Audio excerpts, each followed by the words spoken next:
Good evening, St. Paul's. It's Reverend J.D. Rose. I'm the pastor at St. Paul's United Church of Christ in Evansville, Indiana. You have tuned in to our Wednesday Word. We did this throughout Lent as I was walking through the book of James, and I've just kept it up. I'm going to just tag things here between Sundays, something I didn't get to in my sermon, or something that I wanted to say in addition to what I shared on Sunday mornings. I'm actually recording this on Sunday afternoon, a few hours after worship got over. This past Sunday, we had Holy Humor Sunday. So the tradition is, dating back centuries, that on the Sunday after Easter, and really in the weeks that would follow, Christians would be joyful. There'd be picnics, there'd be dances, there'd be celebrations, there'd be practical jokes. There would be a lightness about what the community would do because Jesus has risen from the grave. There's plenty to celebrate. Post-resurrection, there was a lot of joy in the early church. 30 years ago or so, some Christians tried to resurrect that tradition and created Holy Humor Sunday. And so this past Sunday, we talked a little bit about how joy persists in the midst of grief, in the midst of sorrow, in the midst of suffering, that laughter and light and love are kind of interwoven throughout human life. Even though sometimes we have difficult days and difficult seasons.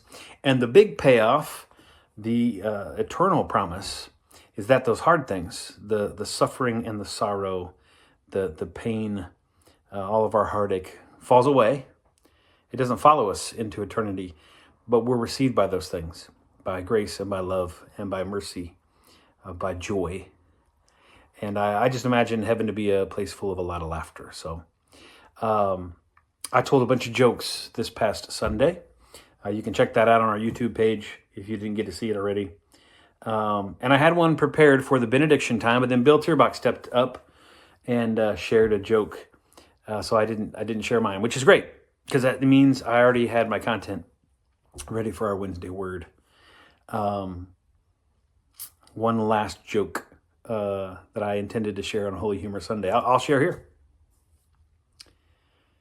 The pastor woke up Sunday morning and realized it was an exceptionally beautiful and very sunny early spring day. So he decided he just had to play golf. So he told his associate pastor that he was feeling sick and convinced him to preach for him that day.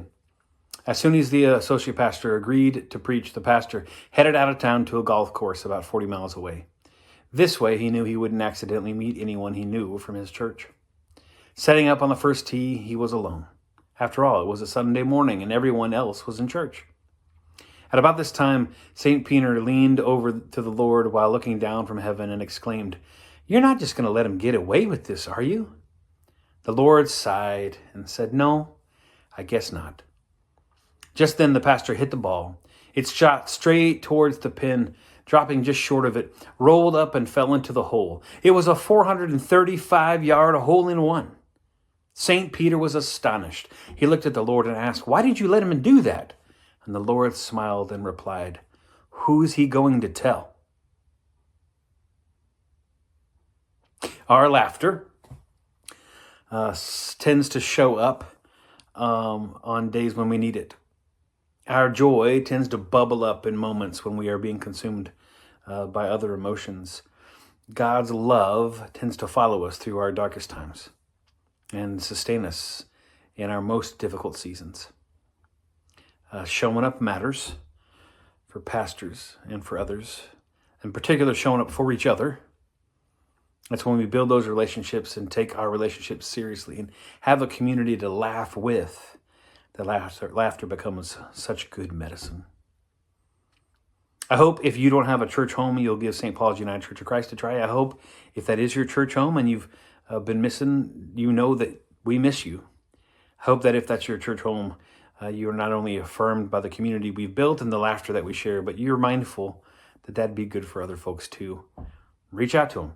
Send them this video. Send them last Sunday's worship or Easter Sunday worship. Let them know this is a warm and loving community who are there for them in the midst of difficult days, ready to share a laugh, to share some light, to show our love. Be good, friends. Until next time.